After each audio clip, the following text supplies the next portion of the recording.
ॐ गणानां त्वा गणपतिं हवामहे कविं कवीनामुपमश्रवस्तमाम् ज्येष्ठराजं ब्रह्मणां ब्रह्मणस्पत आनशृण्वन्नोतिभिश्चेदसादनाम् ॐ नमो महद्भ्यो नमो अर्भकेभ्यो नमो युवभ्यो नमाशिनेभ्यः यजामदेवान्यदेशक्नवा ममाज्याय सस्यं समारुक्य देवाः ॐ ममत्ववनपरिज्मावसरः ममत्तवातो अपां षण्वान् शिशेतमिन्द्रापर्वतायुवन्नस्तन्नो विश्वे परिवस्यन्तु देवाः ॐ तथाते अग्नेशिदयान्तायोर्ददाशुर्वाजे विराजुषाणा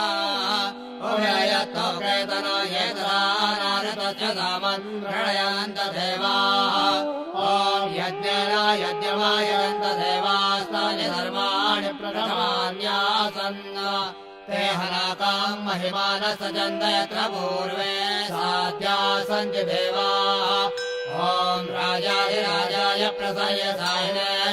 नमो वयं वै श्रवणाय कुर्मः समे कामान् कामकामाय मह्यं कामेश्वरो वै श्रवणो ददातु कुबेराय वै श्रवणाय महाराजाय नमः ॐ स्वस्ति साम्राज्यं भोजं स्वराज्यं वैराज्यं पारमेष्ठं राज्यं महाराज्यमाधिपत्यमयं समन्दमर्या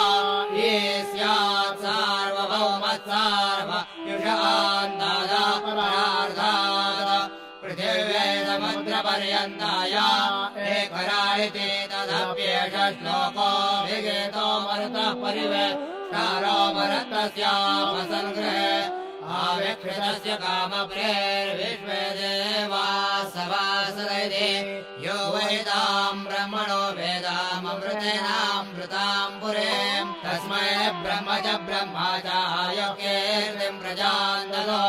विश्वतः चक्रुत विश्वतो मुखो विश्वतो बाहुरथ विश्वतस्मात् सम्बाहुभ्यां नमति सम्पदत्रे यावा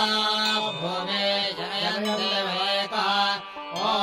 एकदन्ताय विद्महे वक्रतुण्डाय धीमहि तन्नो दन्ते प्रचोदयात् श्रीसिद्धिविनायकाय साङ्गाय सपरिवार देवताभ्यो नमः मन्त्रपुष्पाञ्जलिं समर्पयामि।